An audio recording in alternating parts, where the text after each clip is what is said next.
Hare Krishna devotees, எல்லாருக்கும் வணக்கங்கள். எல்லாரையும் மறுபடியும் இந்த ஒரு நல்ல ஒரு சத்சங்கில் மீட் பண்றதுல ரொம்பவே சந்தோஷம். ஏன்னா பகவானை பத்தி பேசுறது தான் இருக்கலே சிறந்த ஒரு விஷயம். நமக்கு வந்து பகவான் பேசுற சக்தி கொடுத்துருக்காங்க இல்லைங்களா, சென்சஸ்ல அதுவும் ஒண்ணு. பேச்சு திறன், அது முழுக்க முழுக்க பகவானை பத்தி பேசுறதா இருக்கணும் அப்படின்றதான் இருக்கலே வந்து ஒரு விஷயம்.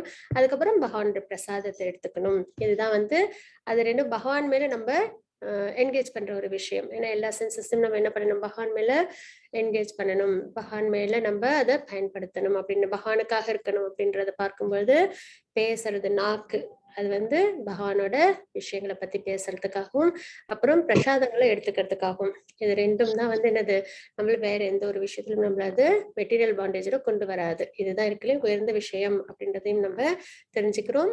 அதுக்கப்புறம் இன்னைக்கு பகவத்கீதை கிளாஸ் லெவல் 1ல 18 days கோர்ஸ்ல நம்ம அத்தியாயம் 9 நம்ம பார்க்க போறோம். பக்தி யோகம் பார்த்துட்டு வரோம். நம்ம பக்தி யோகத்துல இன்னைக்கு நம்ம ராஜ வித்யா ராஜகுக்ய யோகம் பார்க்க போறோம். மிகவும் ரகசிய அறிவு, அதாவது இருக்கலே மோஸ்ட் கான்ஃபிடென்ஷியல் நாலேஜ் அப்படின்றதுதான் நம்ம இங்க பார்க்க போறோம். மிகவும் ரகசிய அறிவு. அதாவது ரகசியம்னாலே நம்மளுக்கு என்னன்னு தெரிஞ்சுக்கணும்னு ஒரு விருப்பம் இருக்கும் இல்லைங்களா. எப்பயுமே அந்த ஒரு நம்ம வேதத்துல சாஸ்திரத்துல எது நம்ம முக்கியமா தெரிஞ்சுக்கணுமோ அதை நம்ம இங்க தெரிஞ்சுக்க போறோம். ராஜ வித்யா இருக்கல உயர்ந்த நாலேஜ் இது, ராஜகுக்யா இருக்கல மிகவும் உயர்ந்த ரகசியமும் இது. என்ன அப்படின்னு பார்த்தா பகவத்கீதையில பகவான் கொடுத்த இன்ஸ்ட்ரக்ஷன்ஸ், பகவான் எப்படி அடையிறது அப்படின்ற விஷயங்களும். சரிங்களா. அப்ப அது என்னென்ன அப்படின்றத நம்ம சாப்டர்ல நம்ம பார்க்கலாம். அதுக்கு முன்னாடி ஸ்ரீ ஸ்ரீ ராதா கோவிந்தருக்கு நம்மளோட பிரார்த்தனைகளை நம்ம தெரிவிச்சுக்கலாம். ஹரே கிருஷ்ணா லலிதா மாதாஜி, பிரணாம். ஹரே கிருஷ்ணா. ஓம் அஜ்ஞான திமிராந்தஸ்ய ஞானாஞ்சனசலாகயா சக்ஷுரமுன்மிலிதம் ஏன தஸ்மை ஸ்ரீ குரவே நமः. ஸ்ரீ சைத்தன்ய மனோபீஷ்டம் ஸ்தாபிதம் ஏன பூதலே ஸ்வயம் ரூப கதா மஹ்யம் ததாதி ஸ்வபதாந்திகம். வந்தேஹம் ஸ்ரீ குரு ஸ்ரீயுதபத கமலம் ஸ்ரீ குரூன் வைஷ்ணவாம் ச ஸ்ரீ ரூபம் சாக்ரஜாதம் சககண ரகுநாதான்விதம் தம் சஜீவம் சாத்வைதம் சாவதூதம் பரிஜன சகிதம் கிருஷ்ண சைத்தன்ய தேவம் ஸ்ரீ ராதா கிருஷ்ண பாதாலம் சககண லலிதா ஸ்ரீ விஷாகான்விதாம் ச. ஹே கிருஷ்ணா கருண சிந்தோ தீன பந்தோ ஜெகத்பதே கோபேஷா கோபிகா காந்தா ராதா காந்தா நமோஸ்துதே. தப்த காஞ்சன கௌரங்கி ராதே விருந்தாவனேஸ்வரி விஷமானுசுதே தேவி பிரணமாமி ஹரிப்ரியே. பாஞ்சா கல்பதாருப்ய ச கிருபா சிந்துப்ய ச பதிதானாம் பாவனேப்யோ வைஷ்ணவேப்யோ நமோ நமः.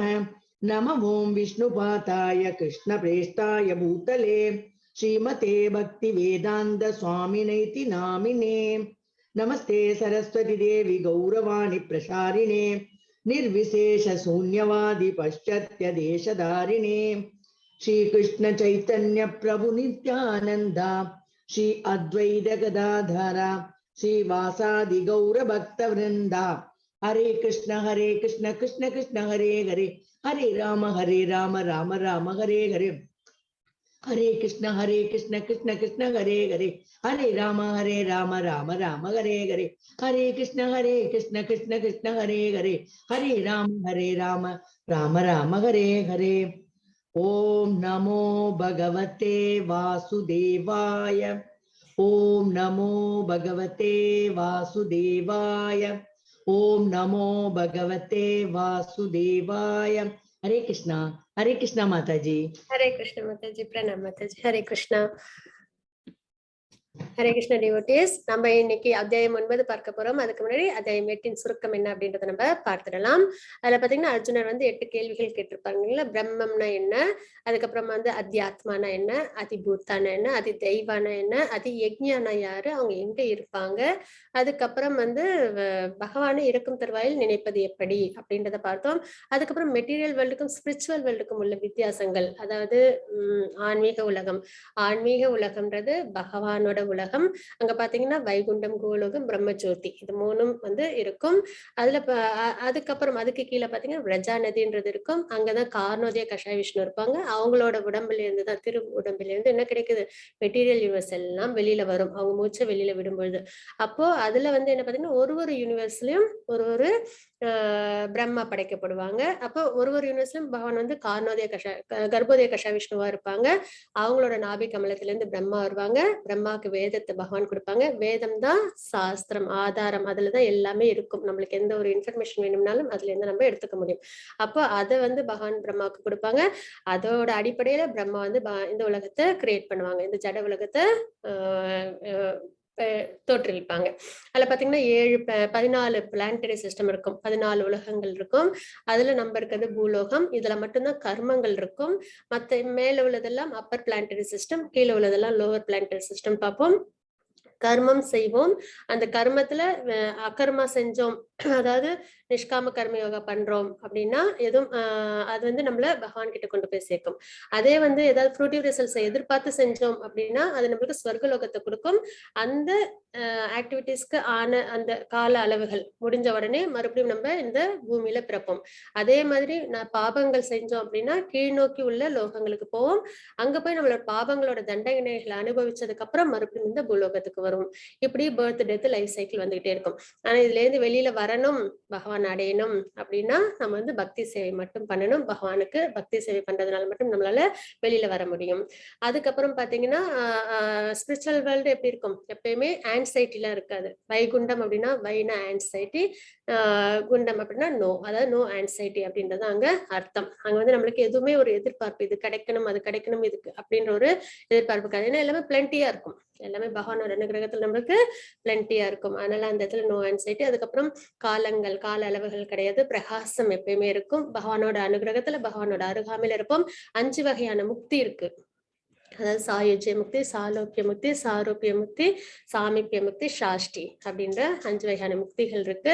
அதுல ஒண்ணு நமக்கு கிடைக்கும். நம்ம பகவானோட எப்பவும் நித்தியமா இருப்போம். அப்ப நம்மளுக்கு இந்த 7 விதமான தொந்தரவுகளும் இருக்காது. அதாவது பிறப்பு, இறப்பு, மூப்பு, அதுக்கப்புறம் வந்து நோய், இது எல்லாம் வந்து என்னது நம்மளுக்கு கஷ்டங்கள் இல்லைங்களா. அதுக்கப்புறம் வந்து இந்த அதிபூத, அதியஜ்ஞா, அதிபூத, அதிதெய்வ, அத்தியாத்மா.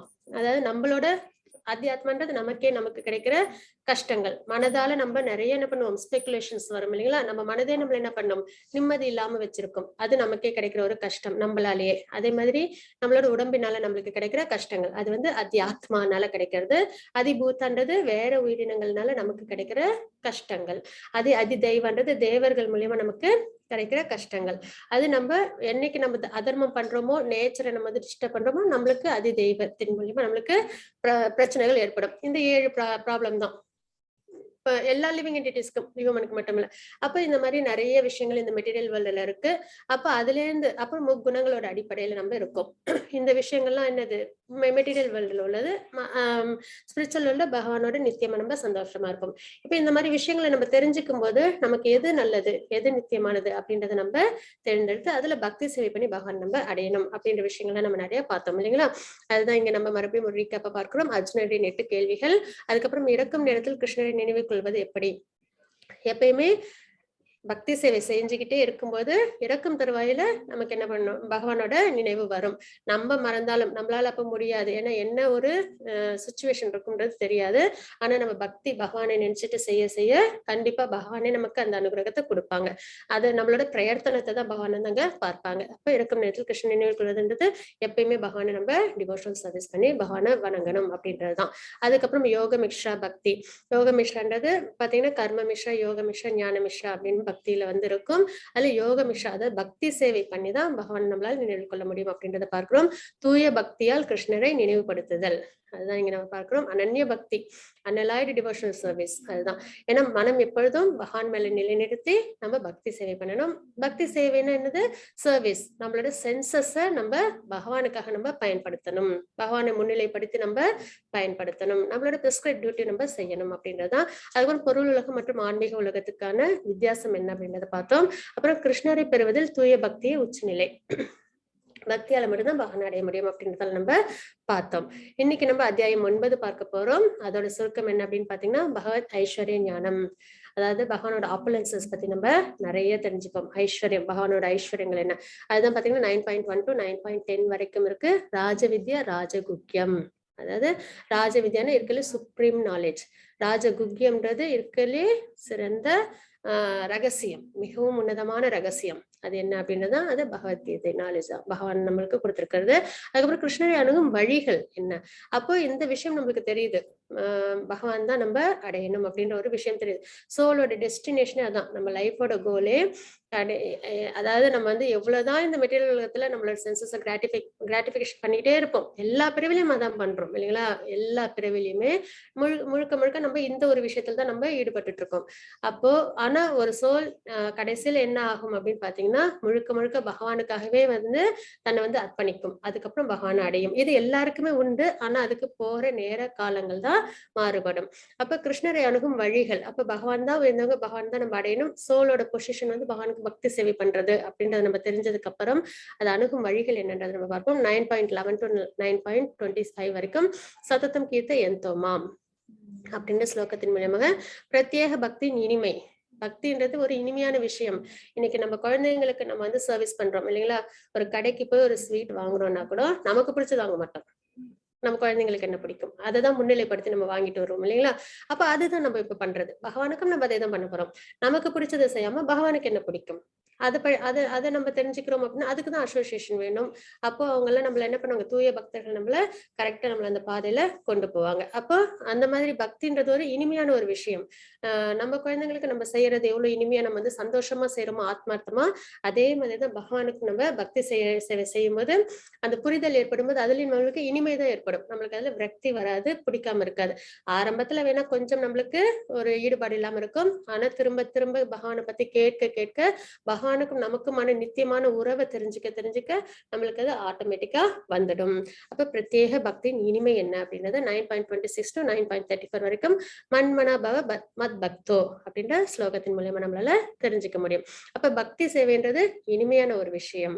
பகவானுக்கா இது வரைக்கும் நமக்காக செஞ்சுக்கிட்டோம், அதனால நம்மளுக்கு என்ன கிடைச்சது, சொர்க்கம் கிடைக்கும், இல்ல நரகம் கிடைக்கும். பகவானுக்காக நம்ம வாழ்க்கையை வாழும்போது என்ன ஆகும், பகவானை நம்மளால அடைய முடியும். பகவான் நம்மளுக்கு வேணுங்கிற எல்லா விஷயங்களும் பார்த்துப்பாங்க. இப்ப அர்ஜுனர் யாருக்காக போர் பண்றாங்க, பகவானுக்காக போர் பண்றாங்க. அப்ப வெற்றியோ தோல்வியோ அதை பத்தி அவங்க கவலைப்படல, பகவானுக்காக தன்னோட கடமையை அதாவது அர்ஜுனரோட கடமை போர் பண்றது சத்திரியனா, அப்ப அந்த கடமையை பகவானுக்காக செய்யறாங்க. அப்போ அவங்களுக்கு என்ன ஆகுது, வெற்றி தோல்வியை பத்தி அவங்க கவலைப்படுறது இல்ல. அப்ப பகவான் அவங்களுக்கு முழுக்க முழுக்க என்ன பண்றாங்க, அனுகிரகம் பண்றாங்க இல்லைங்களா. அதுதான் எப்பயுமே கிருஷ்ண பக்தியில மெட்டீரியல் விஷயத்துல எனக்கு இது கிடைக்குமா அது கிடைக்குமா நம்ம பார்க்க கூடாது. பகவான் தான் நம்மளுக்கு வேணும் அப்படின்ற ஒரு மனப்பக்குவம் நம்மளுக்கு வரணும். அது நம்மளுக்கு ஆட்டோமேட்டிக்கா வந்துடும் பக்தி சேவையில் ஈடுபட. ஏன்னா நித்தியமான நம்மளோட உறவு பகவான் தான். மற்றது எல்லாமே நம்மளுக்கு பகவானால கொடுக்கப்பட்ட உறவு, அதை நம்ம நல்லபடியா நம்ம வந்து பாத்துக்கணும். ஆனா பகவானுக்கு பக்தின்றதை நம்ம ஆத்மாத்மா செய்யணும் அப்படின்றத நம்ம இங்க பார்க்கிறோம். ஹரே கிருஷ்ண மாதாஜி 9.1. ஹரே கிருஷ்ணா. ஓம் ஸ்ரீ பரமாத்மனே நமः. அத நவமோऽध्यायः. ஸ்ரீ பகவானுவாச்ச இதம் து தே குஹ்யதமம் பிரவக்ஷ்யாம்யனசூயவே ஞானம் விஜ்ஞான சகிதம் யஜ்ஞாத்வா மோக்ஷயசே சுபாத். புருஷோத்தமரான முழுமுதற் கடவுள் கூறினார், எனது அன்பு அர்ஜுனா, நீ என்றுமே என்னிடம் பொறாமை கொள்ளாதவன் என்பதால் எதனை அறிவதால் ஜட உலகில் துன்பங்களிலிருந்து விடுதலை அடைவாயோ அந்த மிக ரகசியமான ஞானத்தையும் விஞ்ஞானத்தையும் உனக்கு நான் அளிக்கின்றேன் அப்படின்றதுங்க பகவான் சொல்றாங்க. சரிங்களா. இதுல அப்படின்னா நம்மளுக்கு என்ன குவாலிபிகேஷன் இருக்கணும் அப்படின்றத நம்ம இங்க பார்க்கணும். ஏன்னா அர்ஜுனருக்கு பகவத்கீதையை சொல்றாங்க, அர்ஜுனர் அதை ஏத்துக்கிறாங்க அப்படின்னும் போது அப்ப அர்ஜுனர்கிட்ட என்ன குவாலிபிகேஷன் இருக்கு, நீ என்றுமே என்னிடம் பொறாமை கொள்ளாதவன் என்பதால் அப்படின்றத இங்க பகவான் சொல்றாங்க இல்லைங்களா. பகவத்கீதையில ஒரு வார்த்தையும் ரொம்பவே முக்கியம். ஏன்னா பகவான் வந்து அந்த வார்த்தைகளை ரொம்பவே என்னது முக்கியமான ஒரு விஷயமா தான் நம்மளுக்கு உபதேசம் பண்றாங்க இல்லைங்களா? அப்ப அந்த ஒரு வார்த்தையும் நம்ம வந்து மேம்போக்கா எடுத்துக்காம நம்ம அதை என்ன பண்ணணும், உள் அர்த்தத்தோட நம்ம அதை எடுத்துக்கணும். அதோட ஆழ்ந்த அர்த்தத்தை புரிஞ்சு நம்ம அதை வாழ்க்கையில ஃபாலோ பண்ணணும். அப்போ இங்க என்ன சொல்றாங்க அர்ஜுனருக்கு, எதனால இந்த ராஜவித்யா ராஜகுக்கியத்தை சொல்றாங்க? பொறாமை இல்லாதவங்க அப்படின்றத நம்ம இங்க பார்க்கிறோம் இல்லைங்களா? அப்போ நம்மளும் என்ன பண்ணணும் அப்படின்னா, எப்பயுமே நம்ம எல்லார்கிட்டயுமே என்ன இருக்கும்னா முக்குணங்களும் இருக்கும் இல்லைங்களா? சத்துவகுணம், ரஜோகுணம், தமோகுணம் இந்த 3 குணங்களுமே எல்லார்கிட்டயுமே இருக்கும். ஒருத்தவங்க கிட்ட மட்டும்தான் ஒரு குணம் இருக்குன்றது கிடையாது. அப்போ இந்த பொறாமை ஏன்னா 4 விஷயங்கள் வந்து பொறாமை அப்படின்றது பகவான் வந்து 3 இடத்துல பயன்படுத்திருப்பாங்க. அது வந்து பிடிக்காது அப்படின்ற ஒரு விஷயத்த. இன்னொரு விஷயம் என்ன சொல்லியிருப்பாங்கன்னா, கோபம், அதுக்கப்புறம் வந்து நரகத்திற்கான 3 குணங்கள், நரகத்துக்கு கொண்டு போற 3 வாயில்கள் அப்படின்னு வந்து 16th சாப்டர்ல சொல்லியிருப்பாங்க. அதாவது இது கோபம், அதுக்கப்புறம் வந்து லஸ்ட், கிரீடுன்றது பேராசை, அதுக்கப்புறம் வந்து காமம், அதுக்கப்புறம் கோபம். இந்த 3ம் வந்து நரகத்திற்கு செல்லும் வாயில்கள் அப்படின்னு சொல்லியிருப்பாங்க. ஏன்னா இந்த 3ம் இருந்ததுன்னா அவங்க என்ன பண்ணுவாங்க, அதர்மம் பண்ணுவாங்க. அப்போ அதர்மம் அப்படின்றது செய்யக்கூடாது இல்லைங்களா? சாஸ்திரப்படி அதர்மம் செய்யக்கூடாது. அப்போ குணத்திலிருந்து தான் ஆக்டிவிட்டிஸ் வருது. அப்போ அந்த குணத்துல நம்மளுக்கு வந்து இந்த பொறாமை, கோபம், லஸ்ட், அதுக்கப்புறம் கிரீட் இதெல்லாம் இருந்ததுன்னா நம்மளோட செயல்களும் எப்படி இருக்காது, நல்ல செயல்களா இருக்காது இல்லைங்களா? அப்ப இந்த குணங்களே நம்ம என்ன பண்ணிடணும், நம்ம அவாய்ட் பண்ணிடணும் அப்படின்றத நம்ம இங்க பார்க்கிறோம். பொறாமை அப்படின்றது எப்ப வரும், நம்மளை விட அதிகமா யார்கிட்டயாவது இருந்ததுன்னா நமக்கு பொறாமை வரும். எனக்கு ஒரு விஷயம் வேணும், அந்த விஷயம் இன்னொருத்தவங்க கிட்ட இருந்ததுன்னா பொறாமை வரும் இல்லைங்களா? அப்போ அந்த விஷயத்த நம்ம என்ன பண்ணணும், சந்தோஷமா அதை வந்து நம்ம வந்து ஏத்துக்கணும். எப்படி நம்ம அவங்களை வாழ்த்துவோம், அதை மனசால நம்ம வாழ்த்திக்கணும். இன்னொரு விஷயம் என்ன அப்படின்னு பாத்தீங்கன்னா, அந்த அப்படி ஒரு விஷயம் எனக்கு வேணும் அப்படின்னு நினைக்கிற விஷயம் கண்டிப்பா எனக்கு சுக்ருத்தி இருந்ததுன்னா எனக்கு கிடைக்கும். இல்லைன்னா பகவான் எனக்கு இது 7th சாப்டர்ல இருக்கு இல்லைங்களா, உன்னில் உள்ள திறமை நான் அப்படின்னு சொல்லியிருக்காங்க இல்லைங்களா? அப்போ பகவான் கொடுக்கப்பட்ட திறமையால என்னால அதை அடைய முடியும் அப்படின்னா அதனால கண்டிப்பா அடைய முடியும். இந்த புரிதல் இருக்கும்போது நமக்கு என்ன பண்ணாது, யார் மேலேயும் நம்மளுக்கு பொறாமை வராது அப்படின்றத நம்ம ஆழ்ந்து யோசிச்சு நம்ம வாழ்க்கையில அதை கடைபிடிக்கணும் அப்படின்றத நம்ம இங்க பார்க்கிறோம். நீ என்றுமே என்னிடம் பொறாமை கொள்ளாதவன் என்பதால் எதனை அறிவதால் ஜட உலகின் துன்பங்களில் இருந்து விடுதலை அடைவாயோ, அந்த மிக ரகசியமான ஞானத்தையும் விஞ்ஞானத்தையும் உனக்கு நான் அளிக்கின்றேன் அப்படின்றத பகவான் இங்க சொல்றாங்க. மத்தஜி 9.2 ராஜவித்யா ராஜகுஹ்யம் பவித்ரமிதமுத்தமம் பிரத்யக்ஷாவகமம் தர்மியம் சுசுகம் கர்த்தும் அவ்யயம். இந்த அறிவு கல்வியின் அரசனும். நம்ம வந்து நிறைய நாலேஜ் நம்ம தெரிஞ்சிருப்போம் இல்லைங்களா? அதாவது வந்து சோசியல் நாலேஜ் தெரிஞ்சுப்போம். இது ஒரு ஹையர்கி. இது வந்து எப்பயுமே நம்ம வந்து வாழ்க்கையில் நம்ம இந்த விஷயங்கள் நம்மளுக்கு முக்கியமான விஷயங்கள் நம்ம பார்ப்போம். என்னன்னா சோசியல், நம்ம இருக்கிற இடத்துல சமுதாயத்துல என்ன நடக்குதுன்றதை நம்ம தெரிஞ்சுப்போம்.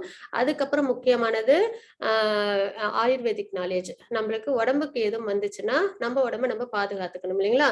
அப்ப அதை விட முக்கியமானது ஆயுர்வேதிக் நாலேஜ். அதுக்கு மேல முக்கியமானது ஆஸ்ட்ராலஜிக்கல் நாலேஜ். அது என்னன்னு பார்த்தோம்னா நம்மளுக்கு கால அளவுகள்லாம் நிர்ணயிச்சு கொடுக்குறாங்க இல்லைங்களா? கேலண்டர்ல என்னென்ன நாளைக்கு என்னென்ன விசேஷங்கள் அப்படின்றது. அப்ப அதெல்லாம் தெரிஞ்சாதான் நம்மளால என்ன பண்ண முடியும், நம்மளோட ஃபங்க்ஷனா இருந்தாலும் சரி, விரத நாட்களா இருந்தாலும் சரி, நம்மளால செலிப்ரேட் பண்ண முடியும். பகவானுக்கான உன்னத நாட்களை நம்மளால எடுத்துக்க முடியும். அதே மாதிரி அமாவாசை, பௌர்ணமி இந்த மாதிரி விஷயங்களும் தெரிஞ்சாதான் அந்தந்த திதிகள் கொடுக்கணும்னா அதெல்லாம் என்னைக்கு கொடுக்கணும்ன்றது நம்மளால தெரிஞ்சுக்க முடியும். அப்போ ஆஸ்ட்ராலஜிக்கல் நாலேஜ்ன்றது அதை விட உயர்ந்தது. அதுக்கப்புறம் பாத்தீங்கன்னா சயின்டிபிக் நாலேஜ்னு சொல்லுவோம். எல்லாம் எப்படி உருவாயிருக்கு அப்படின்றத நம்ம தெரிஞ்சுப்போம். அதுக்கு மேல சிறந்ததுன்னு பாத்தீங்கன்னா பக்தி, அதாவது பகவத்கீதை. பகவத்கீதை தான் ஒருத்தவங்க கண்டிப்பா தெரிஞ்சுக்க வேண்டிய ஒரு நாலேஜ். இதுல எது கீழே சொன்னது ஏதாவது ஒண்ணு தெரியலன்னா கூட பரவாயில்ல நம்மளுக்கு, அதனால பெருசா ஒன்றும் பாதிப்பு ஏற்படாது. ஆனா பகவத்கீதைன்றது தெரியல அப்படின்னா என்ன ஆகும், திரும்ப திரும்ப நம்ம இந்த மெட்டீரியல் வேர்ல்டுலயே பிறந்து இருந்துட்டு இருப்போம். இந்த லைஃப் டெத் சைக்கிளே நம்ம இருப்போம். அப்போ வழியே தெரியாம நம்ம எங்கேயோ சுத்திக்கிட்டே இருக்கிற மாதிரிதான் இல்லைங்களா? நம்ம இப்போ ஒரு இடத்துக்கு போறோம்னா திரும்பி நம்மளுக்கு என்னது, அந்த வழி தெரியணும் இல்லைங்களா? அப்படி தெரியாம நம்ம எங்கேயோ சுத்திட்டு இருந்தோம்னா அது சரியானதா இருக்காது. அப்ப பகவத்கீதை, பாகவதம் இதெல்லாம் படிக்கும் பொழுது மட்டும்தான் நம்மளால சரியான அறிவை நம்மளால எடுத்துக்க முடியும். அப்ப உயர்ந்த நாலேஜ்ன்றது பகவத்கீதை நாலேஜ் அப்படின்றத நம்ம பார்க்கிறோம். அப்ப ராஜ வித்யா இதுதான் சுப்ரீம் நாலேஜ் அப்படின்றத பார்க்கிறோம். அதுக்கப்புறம் ரகசியங்களுக்குள் மிகவும் ரகசியமானது. இது வந்து எல்லாருக்கும் கிடைச்சிடாது. அந்த சுக்ருதி இருந்தால் மட்டுமே தான் கிடைக்கும். யாரு ஒருத்தவங்களுக்கு அது கிடைக்கணும்னு இருக்கோ அவங்களுக்கு மட்டும்தான் இந்த ரகசியம் வந்து கிடைக்கும். மிக தூய்மையானதும் ஆகும். இது ரொம்பவே பியூரான ஒரு நாலேஜ். தன்னுணர்வின் அனுபவத்தை நேரடியாக அளிப்பதால் இதுவே தர்மத்தின் பக்குவ நிலையாகும். தன்னுணர்வுனா என்ன?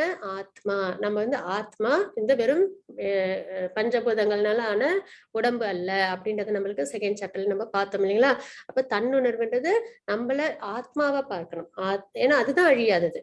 இந்த உடம்பு அழியக்கூடியது. அப்ப அதுக்கு என்ன தேவையோ அதை பத்தி நம்ம தெரிஞ்சுக்கிறோம் இல்லைங்களா? பக்தி தான் ஆத்மாவுக்கு சிறந்த ஒரு விஷயம்.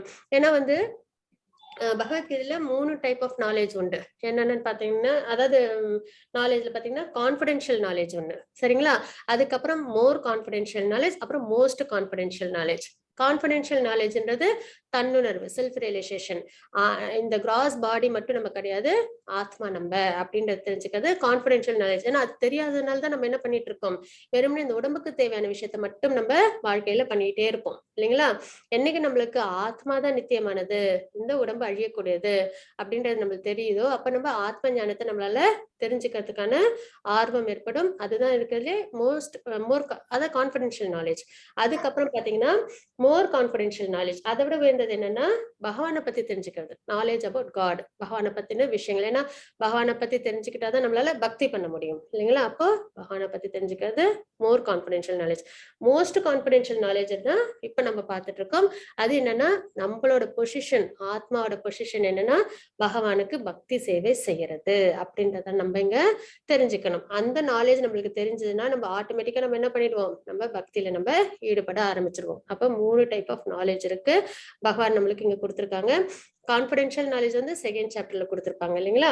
அதே வந்து மோர் கான்ஃபிடென்ஷியல் நாலேஜ்ன்றத 7 and 8th சாப்டர்ல நம்ம பார்த்தோம். பகவானோட ஆப்புலன்சஸ் எல்லாம் நம்ம நிறைய பார்த்தோம். அப்புறம் 9th சாப்டர்ல மோஸ்ட் கான்ஃபிடென்ஷியல் நாலேஜ் பத்தி பகவான் நம்மளுக்கு கொடுக்க போறாங்க. அப்ப தன்னுணர்வின் அனுபவத்தை நேரடியாக அளிப்பதால் இதுவே தர்மத்தின் பக்குவ நிலையாகும். ஒரு தர்மம் அப்படின்னா அதை நம்ம தெரிஞ்சுக்கிறோம்னா இந்த நாலேஜ் நம்ம தெரிஞ்சுக்கணும். இது அழிவற்றதும் பேரின்பத்துடன் செயலாற்றப்படுவதும் ஆகும். இது நம்ம பக்தி சேவை பண்ணும்போது நம்மளுக்கு அதுல குறைவு ஏற்படாது. செகண்ட் சாப்டர்ல பார்த்தோம் இல்லைங்களா? இந்த வழியை பின்பற்றுவர்கள் குறைவு என்னைக்குமே ஏற்படாது, பயத்தை நீங்கி இருப்பாங்க அப்படின்றது. இப்ப அதுக்கு எக்ஸாம்பிளா நம்ம வந்து விபீஷணனையும் ஹனுமனையும் நம்ம பார்த்தோம் இல்லைங்களா? பக்தி சேவையில என்னைக்குமே நம்மளுக்கு லாஸ் ஏற்படாது. அதாவது நம்ம இந்த இந்த இந்த ஜென்மத்துல ஒரு படிப்பு படிச்சோம் அப்படின்னா அடுத்த ஜென்மத்துல நான் போன ஜென்மத்துல இதை படிச்சேன், நான் இந்த ஜென்மத்துல அந்த ப்ரொஃபஷனே நான் பாத்துக்கிறேன் அப்படின்னு சொல்ல முடியாது. அது இந்த ஜென்மத்தோட முடிஞ்சிடும், இந்த கிராஸ் பாடியோட முடிஞ்சிடும், இந்த வாழ்க்கையோட முடிஞ்சிடும். ஆனா ஆன்மீகத்துல நம்ம பகவானுக்காக பக்தி சேவை செய்யறோம் அப்படின்னா, ஏன்னா ஆத்மா என்னைக்குமே எட்டர்னல் ஆனது, பகவான் என்னைக்குமே எட்டர்னல். எட்டர்னல்னா நித்தியமானவங்க. அப்ப அந்த பகவானுக்கு செய்யற சேவையும் என்னது, நித்தியமானது. இன்னைக்கு நம்ம ஒரு சேவை பகவானுக்கு செஞ்சோம்னா அது என்னைக்குமே அதுக்கு என்னது கிடையாது, குறைவு கிடையாது, அது என்னைக்குமே அழியாது. அப்ப நம்ம நிறைய பக்தி செய்யணும் அப்படின்றத பார்க்கணும். அப்ப பக்தி சேவைன்றது அழிவற்றது. அதுக்கப்புறம் இன்னொன்னு என்ன அப்படின்னு பேரின்பத்துடன் செயலாற்றப்படுவதும் ஆகும். பக்தி சேவை நம்ம கஷ்டப்பட்டு செய்யறது கிடையாது. நம்ம ஃபேமிலியில எல்லாருக்கும் செய்யறோம் இல்லைங்களா சேவைகள். நம்ம கம்பெனில நம்ம முதலாளிகள் சொல்றதை நம்ம கேட்டு செய்யறோம். பிடிக்குதோ பிடிக்கலையோ நம்ம என்ன செய்யறோம், அதை நம்ம கேட்கிறோம். ஏன்னா வேலையில நம்மளுக்கு இருக்கணும் அப்படின்ற ஒரு எண்ணத்துல நம்ம அவங்க சொல்றது நம்ம கேட்கிறோம். இத்தனை மணிக்கு ஆபீஸ் பண்ணணும், இத்தனை மணிக்கு போகணும், இந்த வேலைகளை இந்த நாளுக்குள்ளால் முடிக்கணும் அப்படின்னும் போது நம்ம அதை நம்ம கேட்டு நம்ம அதன்படி நம்ம செய்யறோம் இல்லைங்களா? அப்ப சேவை செய்யறதுன்றது நம்மளுக்கு புது விஷயம் கிடையாது. ஆனா அதை நம்ம என்ன பண்றோம், இந்த மெட்டீரியல் வேலையில நம்ம பண்றோம், செய்யணும். நம்மளுக்கு எந்த அளவுக்கு தேவையோ அந்த அளவுக்கு நம்ம அவசியம் நம்ம ஃபேமிலிக்கும் நம்ம ஆக்குபேஷனுக்காக நம்ம செய்யணும். ஏன்னா நம்மளே பார்த்துக்க வேண்டிய ஒரு அவசியமும் உண்டு இல்லைங்களா? இல்லைன்னா நம்ம மத்தவங்களுக்கு பாரம் ஆயிடும். அதனால அவசியம் செய்யணும். ஆனா பக்தி சேவைன்றத நம்ம கண்டிப்பா செய்யணும். அததான் நம்ம மிஸ் பண்ணிடுறோம். வெறுமனே இந்த மெட்டீரியல் விஷயத்தை மட்டும் நம்ம பார்த்துட்டு பக்தி சேவை நம்ம என்ன பண்ணிடுறோம், விட்டுடுறோம் இல்லைங்களா? அப்ப அது மாதிரி செய்யாம ஆசையோட நம்ம என்ன பண்ணணும், பக்தி சேவை நம்ம செய்யணும். பேரின்பத்துடன் செயலாற்றப்படுவதும் ஆகும். எது, பக்தி சேவை செய்யறது. இந்த நாலேஜ் எல்லாம் தெரிஞ்சுக்கும் போது நம்மளால என்ன செய்ய முடியும், பக்தி சேவையில் நம்மளால ஈடுபட முடியும். ஏன்னா பக்தி சேவை அழிவற்றது. அதுக்கப்புறம் கான்பிடென்ஷியல் நாலேஜ்ல ஆத்மான்றதுதான் நித்தியமானதுன்றதை நம்ம தெரிஞ்சுக்கிறோம். மோர் கான்பிடென்ஷியல் நாலேஜ்ல பகவானை பத்தி தெரிஞ்சுக்கிறோம். அப்புறம் மோஸ்ட் கான்பிடென்ஷியல் நாலேஜ்ல பகவானுக்கு பக்தி செய்யறதுதான் சிறந்தது அப்படின்றது நம்ம தெரிஞ்சுக்கிறோம் இல்லைங்களா? அப்ப இதெல்லாம் நம்மளுக்கு என்ன கொண்டு வரும், ஒரு புரிதலை கொண்டு வரும். நம்ம ஒரு அறியாமையில இருப்போம் இல்லைங்களா, அதெல்லாம் இதெல்லாம் என்னது நாலேஜ், கிங் ஆஃப் நாலேஜ். நம்ம கிட்ட உள்ள அந்த அறியாமையிலேருந்து நம்மள வெளியில கொண்டு வர விஷயங்கள். மத்தஜி 9.3. அஸ்ரத்ததானா புருஷா தர்மஸ்யாஸ்ய பரந்தப அப்ராப்ய மாம் நிவர்த்தந்தே மிருத்யு சம்சார வர்த்மனி. எதிரிகளை வெல்வோனே, இந்த பக்தி தொண்டில் நம்பிக்கையற்றவர்கள் என்னை அடைய முடியாது. எனவே அவர்கள் இந்த பௌதிக உலகின் பிறப்பு இறப்பு பாதைக்கு திரும்பி வருகின்றனர் அப்படின்றத நம்ம இங்க பார்க்கிறோம். அதாவது இந்த நாலேஜ் இருக்கு இல்லைங்களா, பக்தி செய்யணும், பகவான் தான் உயர்ந்தவங்க, அவங்களுக்கு நம்ம பக்தி சேவை செய்யணும் அப்படின்ற நம்ம தெரிஞ்சுக்கிறோம் இல்லைங்களா. இதுல நம்பிக்கை இல்லை, பகவான் எல்லாம் அப்படிலாம் யாரும் கிடையாது, நம்மளுக்கு வந்து ஒரு கான்ஸ்டிடியூஷனல் பொசிஷன் இருக்கு அப்படின்றதெல்லாம் எதையுமே அக்செப்ட் பண்ணல அப்படின்னா அவங்க என்ன ஆவாங்க அப்படின்னு பாத்தீங்கன்னா, இந்த பக்தி தொண்டில் நம்பிக்கையற்றவர்கள் என்னை அடைய முடியாது. எதனால அடைய முடியாது? அவங்க இந்த முக்குணங்கள் ஏதோ ஒரு குணத்துல இருப்பாங்க. பக்தி பண்ணலனாலே இந்த முக்குணங்களை, ஒண்ணு சத்துவகுணம், ரஜோகுணம், தமோகுணத்துல இருப்பாங்க. அப்ப சத்துவகுணத்துல இருந்தா சொர்க்கம் போவாங்க, திரும்பி பிறப்பு இருப்பாங்க. தமோகுணத்துல இருந்தா நரகம் போவாங்க, திருப்பி பிறப்பு இருப்பாங்க. அதே வந்து ரஜோகுணத்துல இருந்தா திரும்பி இந்த உலகத்திலேயே வந்து பிறப்பெடுப்பாங்க. அப்ப அவங்களால என்ன பண்ண முடியாது? பகவானை அடைய முடியாது இல்லைங்களா. அப்ப இந்த பக்தி தொண்டில் நம்பிக்கையற்றவர்கள் என்னை அடைய முடியாது. எனவே அவர்கள் இந்த பௌதீக உலகின் பிறப்பு இறப்பு பாதைக்கே திரும்பி வருகின்றனர். திரும்ப திரும்ப அவங்க என்ன பண்ணணும்? இந்த பிறப்பிறப்பு பாதையிலேயே அவங்க இருந்துகிட்டே இருக்கணும் அப்படின்றத நம்ம இங்க பார்க்கிறோம். அப்ப பக்தி செய்யறதுனால மட்டும்தான் இந்த முக்குணங்கள்ல இருந்து நம்மளால வெளியில வர முடியும். சுத்த சத்துவ குணத்துக்கு வருவோம். பகவானுக்கு நம்ம மனதை பகவான் மேல நிலைநிறுத்தி நம்பிக்கையோட அன்கண்டிஷனல் லவ்வோட பக்தி பண்ணணும். பக்தி serves, devotional service, devotional worship இல்லைங்களா. ஒர்க்ஷிப்னா என்னது? ஒரு மரியாதையோட நம்ம பகவானை வழிபடுறது. அதே வந்து சர்வீஸ்ன்றது பகவானுக்கு நம்ம சேவை செய்யறது. அப்ப டிவோஷனல் சர்வீஸ் இருக்குல்ல சிறந்தது. அதை நம்ம பகவானுக்காக செய்யும் போது நம்மளால இந்த பிறப்பிறப்புல இருந்து நம்மளால வெளிவர முடியும் அப்படின்றத பார்க்கிறோம். அதுக்கப்புறம் பாத்தீங்கன்னா நவவித பக்தி அப்படின்றத என்னது நம்ம இங்க பார்க்கலாம். மாதாஜி படிக்கிறேன். பிரஹ்லாத உவாச்ச ஸ்ரவணம் கீர்த்தனம் விஷ்ணு ஸ்மரணம் பாத சேவனம் அர்ச்சனம் வந்தனம் தாஸ்யம் சக்கிய ஆத்ம நிவேதனம். ஹரே கிருஷ்ணா. ஹரே கிருஷ்ண மாதாஜி. ஸ்ரீமத் பாகவதத்துல 7வது காண்டத்துல 5வது அத்தியாயத்துல 23, 24 ஸ்லோகங்கள் இது சரிங்களா. இது என்னன்னா பிரகலாத் மகாராஜ பத்தின விஷயங்கள் நம்ம இப்ப தெரிஞ்சுப்போம். அப்போ பிரகலாத் மகாராஜ் சொன்ன ஸ்லோகம் இது. இதுல என்னன்னு பாத்தீங்கன்னா, இந்த 9 செயல்களால் பகவானுக்கு தூய பக்தி தொண்டு புரியும் பக்தனை பூர்ணமான ஞானம் உடையவனாக உணர வேண்டும். பூர்ணமான ஞானம் இப்போ நம்மளுக்கு வேணும் இல்லைங்களா. என்ன அப்படின்னா பக்தி சேவை பண்றதுன்னு. சரி, பக்தி சேவை பண்ணணும், அது எப்படி பண்ணணும் அப்படின்ற ஒரு எண்ணம் வரும் இல்லைங்களா. மனதை பகவான் மேல நிலைநிறுத்தணும். அப்புறம் நம்மளோட சென்சஸ் எல்லாத்தையும் பகவான் மேல நம்ம என்கேஜ் பண்ணணும். இதுதான் வந்து நம்ம தெரிஞ்சுக்கிற ஒரு விஷயம். அப்ப இன்னும் அது எப்படி பண்ணணும் அப்படின்ற ஒரு எண்ணம் வரும் இல்லைங்களா. அப்போ இங்க பாத்தீங்கன்னா ஸ்ரவணம்ன்றது கேட்கிறது. இப்ப பாத்தீங்கன்னா பரீட்சித் மகாராஜ் என்ன பண்ணாங்க, 7 நாள்ல இறப்புன்ன உடனே அவங்க என்ன பண்ணாங்க, உடனே வந்து நான் இவ்வளவு பெரிய ராஜா, எனக்கு வந்து 7 நாள்ல இறப்பு வருமா, நீ எனக்கு எப்படி சாபம் கொடுக்கலாம் அப்படின்னு. ஏன்னா பரீட்சித் மகாராஜோட பிறப்பே வந்து ரொம்பவே என்னது உயர்ந்ததா இருக்கும். அஸ்வத்தாமன் வந்து என்ன பண்ணுவாங்க, அந்த பிரம்மாஸ்திரத்தை விடுவாங்க இல்லைங்களா. அப்ப அவங்களுக்கு பாதுகாப்பு யாரு கொடுத்தாங்க? பகவான் கொடுத்தாங்க இல்லைங்களா.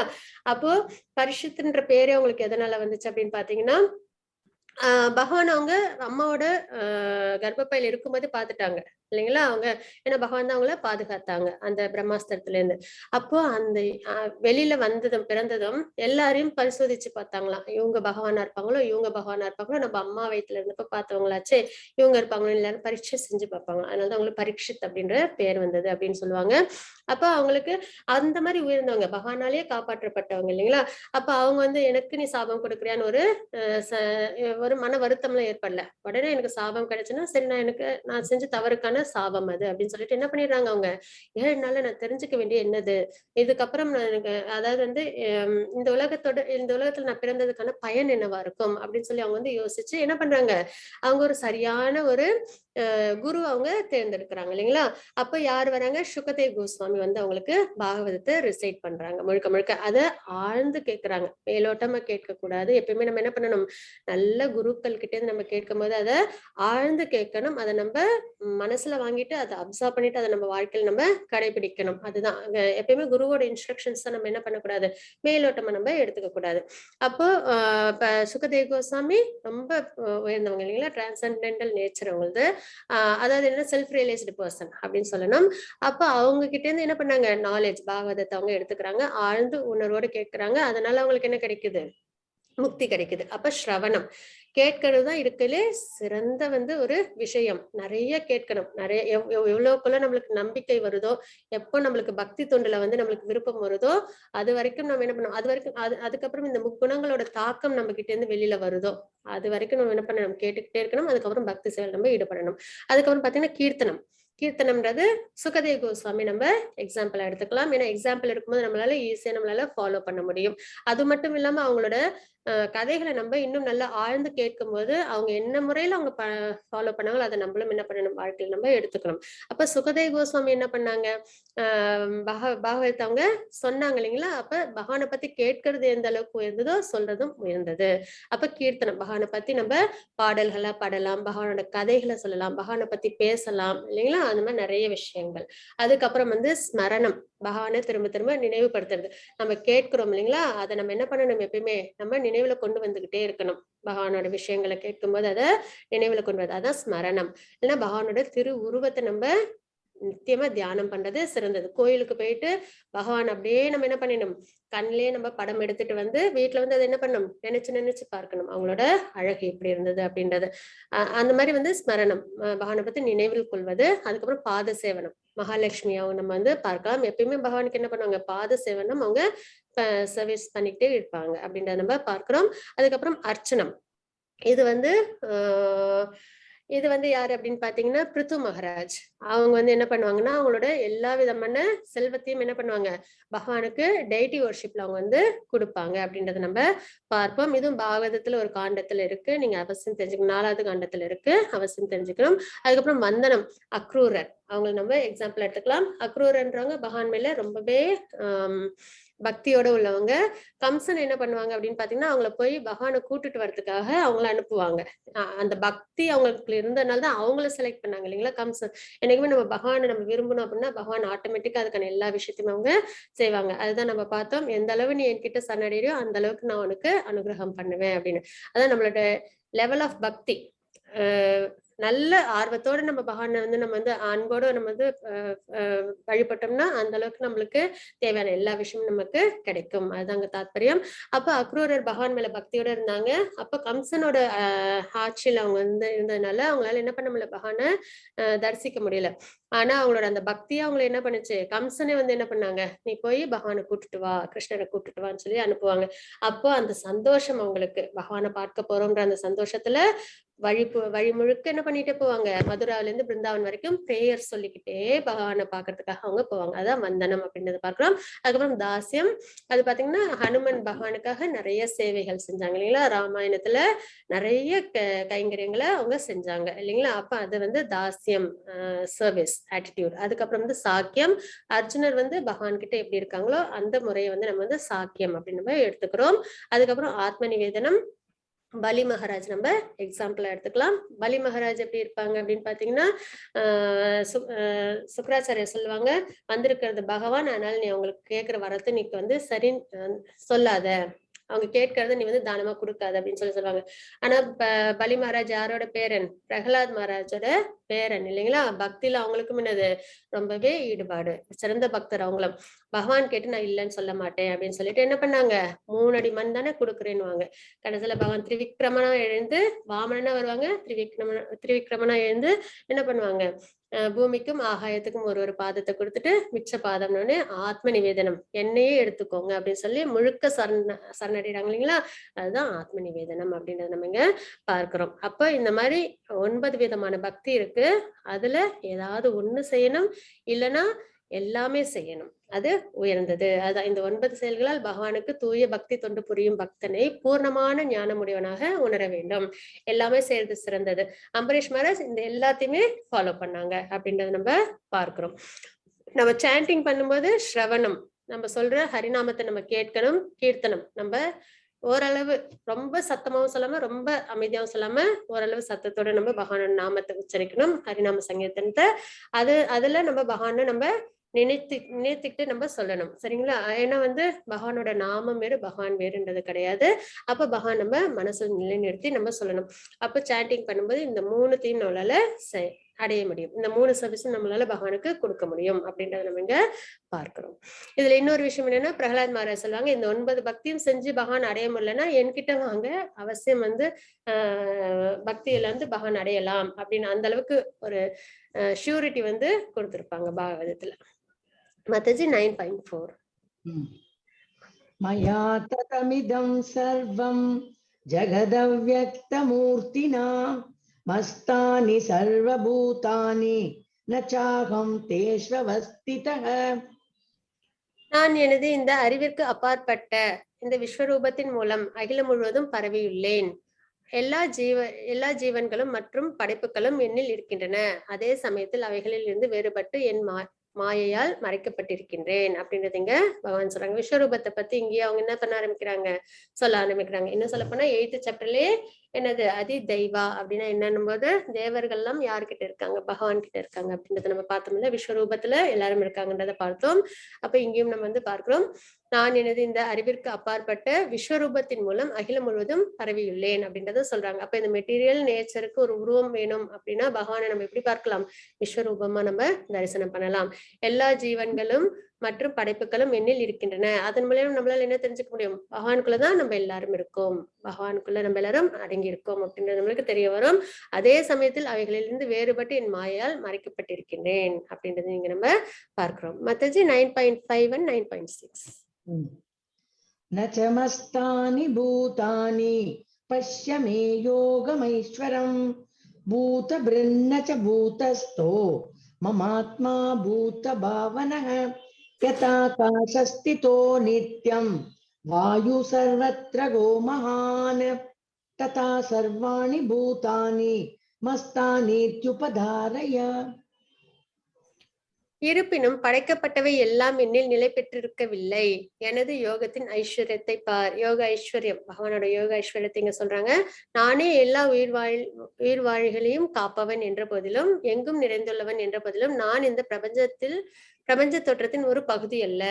எல்லாமே பகவானுக்குள்ளார ஐக்கியம். அதுதான் பகவானோட யோக ஐஸ்வர்யம். சரிங்களா? அதாவது the terms describes in inconceivable mystic opulences. பகவானோட ஆப்புலன்சஸ் சொல்றாங்க இங்க. சரிங்களா?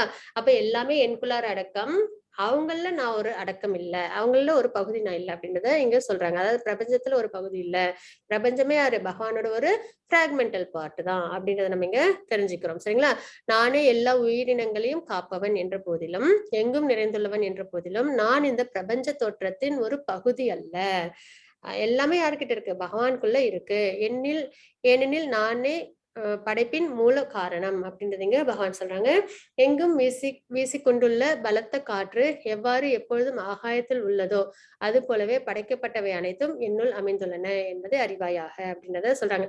ஆகாயம் முழுக்க என்ன இருக்கு, காற்று நிறைஞ்சிருக்கு இல்லைங்களா? அது மாதிரி பகவான் முழுக்க எல்லாரும் என்னது, படைக்கப்பட்ட அனைத்தும் இருக்கு அப்படின்றத நம்ம இங்க தெரிஞ்சுக்கிறோம். அதுதான் வந்து அச்சிந்த பேத அபேத தத்துவம் அப்படின்றது கௌடிய சம்பிரதாயத்துல சைத்தன்ய மகாபிரபு கொடுத்தது. அதாவது என்னன்னா, ஜீவாத்மாவுக்கும் பரமாத்மாவுக்கும் இடையே ஒரே சமயத்தில் உள்ள ஒருமை வேறுபாடு பற்றிய இந்த கோட்பாடு ஸ்ரீ சைத்தன்ய மகாபிரபுவால் முன்மொழியப்படுகிறது அப்படின்றத பார்க்கிறோம். என்னன்னா, குவாலிட்டி வைஸ் நம்ம பகவானோட ஒண்ணு, அதாவது சச்சித் ஆனந்தம், அதுதான் சோலோட நேச்சர். சூப்பர் சோலும் சச்சித் ஆனந்தம் தான். சத்துனா நித்தியமானது, சித்துனா நாலேஜ் அறிவு நிறைந்தது, அதுக்கப்புறம் ஆனந்தம்ன்றது அதான் பிளிஸ், சச்சித் ஆனந்தம். சரிங்களா? அதாவது பரமானந்த நிலை. இதுதான் வந்து சோலோட சூப்பர் சோலோட ஒருமை அப்படின்னு நம்ம பார்க்கிறோம். எப்பயுமே பரமானந்த நிலையில தான் சோல் இருக்கும். நம்மளுக்கு இந்த மெட்டீரியல் விஷயத்துல எது கிடைச்சாலும் கிடைக்கலனாலும் சோலுக்கு எந்த பாதிப்புமே கிடையாது. அது எப்பயுமே பரமானந்த நிலையில தான் இருக்கும். ஆனா நம்ம வந்து லேமெண்ட் ஆகுறோம் அப்படின்னா அது இந்த மனதினால்தான் நம்ம அந்த கவலைகளை நம்ம எடுத்துக்கிறோம். சரிங்களா? அதே மாதிரி வேறுபாடு பற்றி இந்த கோட்பாடு, அதாவது வேறுபாடு அப்படின்னு பார்க்கும்போது குவான்டிட்டி வைஸ் நம்ம வித்தியாசம். பகவான் வந்து கடல் அளவு அப்படின்னா நம்ம அதுல ஒரு துளி அளவு. சரிங்களா? அதே மாதிரி பகவான் வந்து ஒரு நெருப்பு பிழம்பு மாதிரி இருக்காங்க அப்படின்னா அதுல உள்ள ஸ்பார்க்ஸ், நெருப்பு துகள்கள் மாதிரி லிவிங் என்டிட்டிஸ். அந்த அளவு தான் நம்மளுக்கான, ஏன்னா நம்மள லிமிட்டெட் சோல்ஸ், அதான் லிமிட்டெட் பவர் நமக்கு இருக்க சோல்ஸ் எல்லாத்துக்கும் லிமிட்டெட் பவர். ஏன்னா முக்குணங்களோட தாக்கம் இருக்கிறதுனால அது என்ன ஆகும், லிமிட்டடான பவர்ல தான் இருக்கும் இல்லைங்களா? அப்போ பகவான் வந்து நெருப்பு பிழம்பு மாதிரி அப்படின்னும் போது நம்ம அதுல உள்ள தீப்பொறிக்கல் மாதிரி அப்படின்றத நம்ம இங்க பார்க்கிறோம். இதுதான் ஓமையை நம்ம இங்க எடுத்துக்கிறோம். மத்தச்சு 9.8 and 9.9. प्रकृतिं स्वामवष्टभ्य विसृजामि पुनः पुनः भूतग्राममिमं कृष्णम् अवशं प्रकृतेर्वशात् न च मां तानि कर्माणि निबध्नन्ति धनञ्जय उदासीनवदासीनम् असक्तं तेषु कर्मसु. பிரபஞ்ச தோற்றம் முழுவதும் எனக்கு கீழ்ப்பட்டது, பகவானோட கண்ட்ரோல்ல உள்ளது. சரிங்களா? பிரபஞ்ச தோற்றம் முழுவதுமே மெட்டீரியல் வேர்ல்டு மட்டும் இல்ல, ஸ்பிரிச்சுவல் வேர்ல்டும் எனது விருப்பப்படி அது மீண்டும் மீண்டும் தானாக படைக்கப்பட்டு இறுதியில் எனது விருப்பப்படி அழிக்கப்படுகிறது. பகவானோட மூச்சு காற்றிலிருந்து வெளியில வருது, மறுபடியும் மூச்சு உள்ளார இழுக்கும் போது எல்லாமே பகவான் கிட்ட ஐக்கியம் ஆயிடுது இல்லைங்களா? அதுதான் நம்ம இங்க பார்க்கிறோம். அப்புறம் தனஞ்சயனை, இச்செயல்கள் எதுவும் என்னை பந்தப்படுத்த முடியாது. நடுநிலையில் அமைந்துள்ள நான், ரினவுன்ஸ்டு பர்சன், நடுநிலை, எதிலும் வந்து பற்றற்று இருப்பாங்க பகவான். இந்த பௌதிக செயல்களில் இருந்து எப்பொழுதும் விலகியே உள்ளேன் அப்படின்னு நம்ம இங்க பார்க்கிறோம். மத்தது 9.10. மயாத்யக்ஷேன பிரகிருதிஸ் சூயதே சசராச்சரம் ஹேது நானேன கௌந்தேய ஜகத் விபரிவர்த்ததே. நம்ம பார்த்துட்டு இருக்கிறதெல்லாம் பகவானோட ஆப்புலன்சஸ், பகவானோட ஐஸ்வர்யங்கள், யோக ஐஸ்வர்யத்தை நம்ம பார்த்துட்டு இருக்கோம். அப்பதான் நம்மளால பகவானோட அருமைகள் தெரிஞ்சுக்க முடியும் இல்லைங்களா? அப்ப இதெல்லாம் நம்ம தெரிஞ்சுட்டு வரோம். குந்தியின் மகனே, எனது சக்திகளில் ஒன்றான இந்த ஜட இயற்கை, ஏன்னா நம்ம நேத்திக்கு 7th சாப்டர்ல பார்த்தோம் இல்லைங்களா? 8 விஷயங்கள், அதெல்லாம் என்னது, பகவானோட பிரிந்த ஜட சக்தி அப்படின்றத நம்ம பார்த்தோம். பஞ்சபூதங்களும் அப்புறம் மனம், இன்டெலிஜென்ஸ், அப்புறம் ஃபால்ஸ் ஈகோ, இந்த 8ம் சேர்ந்தது. அப்ப எனது சக்திகளில் ஒன்றான இந்த ஜட இயற்கை எனது மேற்பார்வையில் செயல்பட்டு அசைகின்ற மற்றும் அசையாதவற்றை எல்லாம் உண்டாக்குகின்றன. அப்போ இந்த ஜட இயற்கை எனது மேற்பார்வையில் செயல்பட்டு அசைகின்ற சித்து, சரிங்களா, அச்சித் மற்றும் அசையாதவற்றை, அதாவது சித்தும் அச்சித்தும், சித்துன்றது அசைகின்ற லிவிங் என்டிட்டிஸ், அசையாத அதாவது அச்சித், இந்த நான் லிவிங் திங்ஸ் அப்படி நம்ம எடுத்துக்கலாம். எல்லாம் உண்டாகின்றது.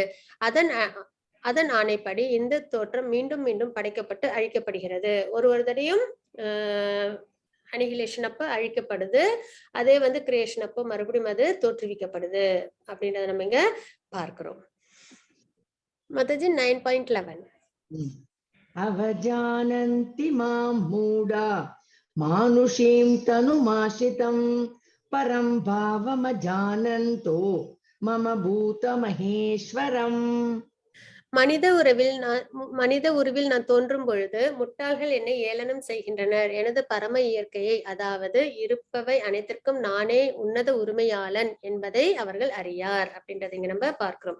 என்ன அப்படின்னு பார்த்தோம்னா, மனித உருவில் பகவான் தோன்றாங்க இல்லைங்களா? எப்பயும் அவதாரம் எடுக்கும்போது பகவான் எப்படி வராங்க, மனித உருவுல வராங்க.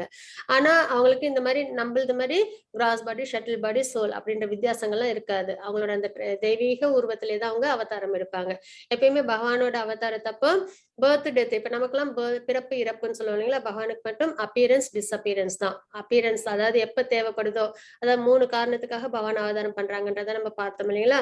அதாவது சாதுக்களை காப்பாத்துறதுக்காக, பக்தர்களை காப்பாத்துறதுக்காக, அதுக்கப்புறம் வந்து அதர்மத்தை அழிக்கிறதுக்காக, அதாவது டீமன்ஸ் எல்லாம் அழிக்கிறதுக்காக, அதுக்கப்புறம் வந்து தர்மத்தை நிலைநாட்டுறதுக்காக, இந்த 3 விஷயத்துக்காக பகவான் என்ன பண்றாங்க, ஒரு யுகத்திலும் அவதாரம் எடுக்கிறேன் அப்படின்றத 4th சாப்டர்ல சொன்னாங்க இல்லைங்களா? அப்போ ஒரு தடவையும் பகவான் என்ன பண்றாங்க, அவதாரம் எடுக்கிறாங்க. அவதாரம் எடுக்கும்போது என்ன ஒரு சிலவங்க எப்படி எடுத்துப்பாங்க அப்படின்னு பார்த்தா, மனித உறவில் நான் தோன்றும்போது முட்டாள்கள் என்னை ஏளனம் செய்கின்றனர். எனது பரம இயற்கையை, அதாவது இருப்பவை அனைத்திற்கும் நானே உன்னத உரிமையாளன், பகவான் தான் எல்லாத்துக்கும் உரிமையாளன். எல்லாம் பகவான் கிட்ட இருந்து எல்லாமே வந்திருக்கு அப்படின்றத தெரிஞ்சுக்காம என்ன பண்ணுவாங்க, பகவானை ஏளனம் செய்யறாங்க அப்படின்றத நம்ம இங்க பார்க்கிறோம். அதுக்கு எக்ஸாம்பிளாவே நம்ம துரியோதனனை நம்ம எடுத்துக்கலாம் இல்லைங்களா? அவங்களோட சேர்ந்தவங்க எல்லாருமே என்ன பண்ணாங்க, பகவான் ஒரு சக்தி நிறைந்தவர் அப்படின்றத, அதாவது சக்தின்னு என்னன்னா இந்த மேஜிக் பவர் உள்ளவங்க அப்படின்றத அவங்க எடுத்துப்பாங்க. அவங்களுக்கு ஏதோ ஒரு சில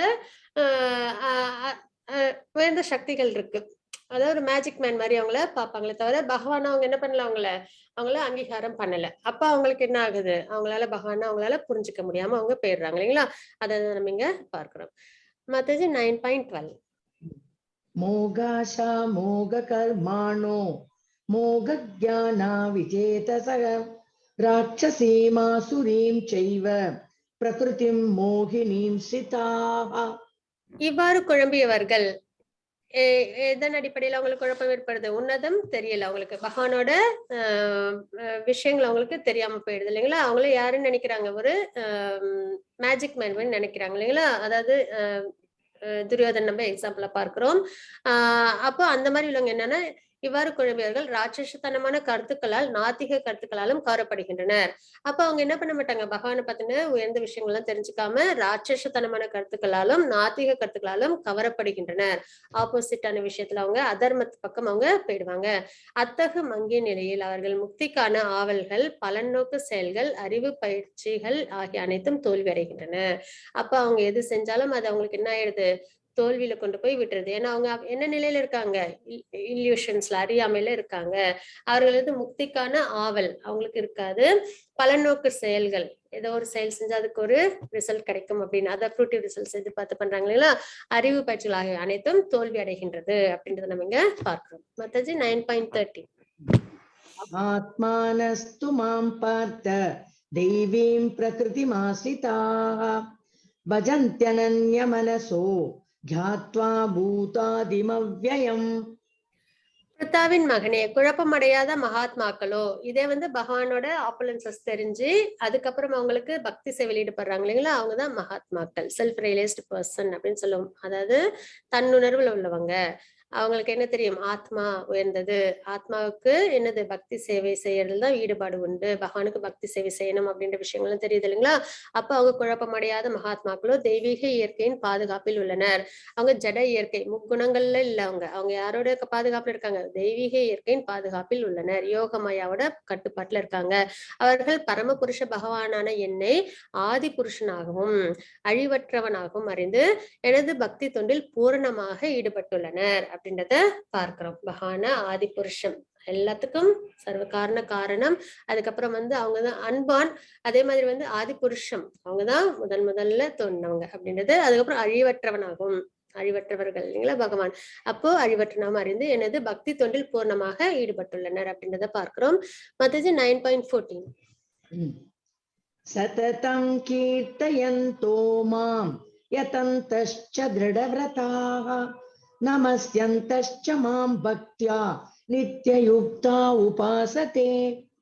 அப்ப அந்த மகாத்மாக்கள் பகவானை புரிஞ்சுக்கிட்டவங்க, அழிவற்றவங்க அப்படின்றதும், அதுக்கப்புறம் என்னது எல்லாத்துக்கும் ஆதி புருஷன் அப்படின்றதும் தெரிஞ்சுக்கிட்டு என்ன பண்றாங்க, அவங்க எப்பொழுதும் எனது புகழை கீர்த்தனம் செய்து பகவானோட நாமத்தை உச்சரிச்சுக்கிட்டு திடமான உறுதியுடன், பகவான் மேல நம்பிக்கை அவங்களுக்கு அதிகமாவே இருக்கும், திடமான உறுதியுடன் முயன்று கொண்டு எனக்கு வந்தனை செய்தபடி அவனுக்கு பக்தி சேவையில ஈடுபடுவாங்க. இந்த மகாத்மாக்கள் பக்தியுடன் நித்தியமாக என்னை வழிபடுகின்றனர் அப்படின்றத நம்ம இங்க பார்க்கிறோம். பிரபு பார்த்தால நம்ம உதாரணமா பார்க்கலாம். அவங்க என்ன பண்ணுவாங்க, எப்பயுமே பகவானை பத்தி நல்லா தெரிஞ்சுக்கிட்டு பகவானோட புகழை என்னைக்கும் பாடிக்கிட்டு அதுல உறுதியாவும் இருப்பாங்க.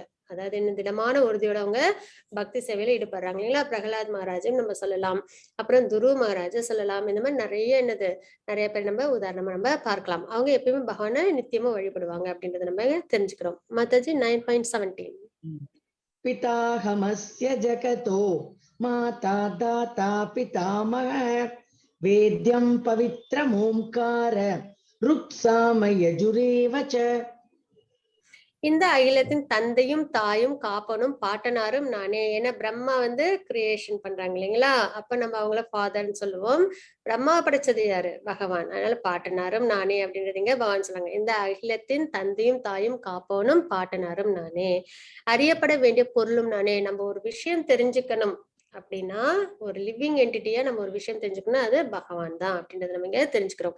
அறியப்பட வேண்டிய பொருளும் நானே, அதுக்கப்புறம் தூய்மைப்படுத்தப்படும் பொருளும் ஓம் என்னும் மந்திரமும் நானே, ரிக் சாம யஜுர் வேதங்களும் நானே அப்படின்றது இங்க பகவான் சொல்றாங்க. மத்தஜி 9.18 9.19 गतिर्भर्ता प्रभु साक्षी निवास शरणं सुहृत् प्रभव प्रलयस्तानन् निधानं बीजमव्ययम् तपाम्यहमहं वर्षं निगृह्णाम्युत्सृजामि च अमृतं चैव मृत्युश्च सदसच्चाहमर्जुन. நானே இலக்கு, காப்பவன், தலைவன், சாட்சி, வசிப்பிடம், அடைக்கலம் மற்றும் மிக நெருங்கிய நண்பன். நானே படைப்பு, அழிவு எல்லாவற்றின் ஆதாரம், தங்குமிடம் மற்றும் நித்தியமான விதையும் நானே ஆவேன் அப்படின்றது இங்க பகவான் சொல்றாங்க. அவங்களோட ஆப்பலன்சஸ் இங்க பகவான் சொல்லிட்டு இருக்காங்க. சரிங்களா? ஏன்னா இதெல்லாம் தெரியதான் நம்மளால பகவானோட உயர்ந்த விஷயத்தை நம்மளால புரிஞ்சுக்க முடியும், பக்தி நம்மளால பண்ண முடியும்.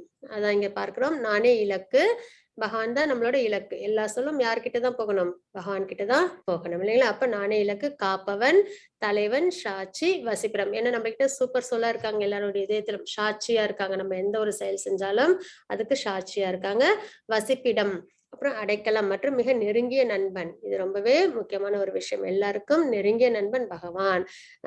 எல்லா பிறவியிலும் ஒரு சோலோட நித்தியமான நண்பன் யாரு? பகவான் அப்படின்றத நம்ம இங்க பார்க்கிறோம். நானே படைப்பு, அழிவு எல்லாவற்றின் ஆதாரம், தங்குமிடம் மற்றும் நித்தியமான விதையும் ஆவேன் அப்படின்றத நம்ம இங்க பார்க்கிறோம். அர்ஜுனா, நானே வெப்பத்தை கொடுப்பவன், மழையை தடுப்பவனும் கொடுப்பவனும் நானே, நித்தியமும் நானே, மரண உருவமும் நானே, ஜடம் சேதனம் இரண்டும் என்னில் உள்ளன அப்படின்றத நம்ம இங்க பார்க்கிறோம். மத்தஜி 9.20 त्रैविद्या मां सोमपाः पूतपापा यज्ञैरिष्ट्वा सर्गतिं प्रार्थयन्ते ते पुण्यमासाद्य सुरेन्द्रलोकम् अश्नन्ति दिव्यान् दिवि देवभोगान्.